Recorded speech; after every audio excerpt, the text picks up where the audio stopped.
কিছুদিন আগে দেশে নির্বাচন হয়েছে। এই নির্বাচনের মাধ্যমে গণতন্ত্রের যাত্রা শুরু হয়েছে, যে গণতন্ত্রের জন্য বাংলাদেশের মানুষ প্রায় 1 যুগেরও বেশি সময় ধরে অকাতরে জীবন দিয়েছে, বিভিন্ন অত্যাচার, নির্যাতন, গুম, খুনের শিকার হয়েছে। এত ত্যাগের বিনিময়ে আমরা আজকের এই গণতন্ত্রের যাত্রা, যেটি সূচনা হচ্ছে বা হয়েছে নির্বাচনের মাধ্যমে, সেটি সুযোগ পেয়েছি।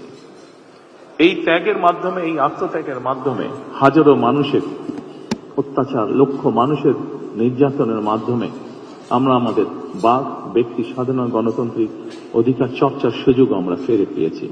বাংলাদেশের মানুষ আজকে অনেক প্রত্যাশা নিয়ে, অনেক আকাঙ্ক্ষা নিয়ে, অনেক আশা নিয়ে আমাদের সকলের দিকে তাকিয়ে আছে, বিশেষ করে রাজনৈতিক দলগুলোর দিকে তাকিয়ে আছে।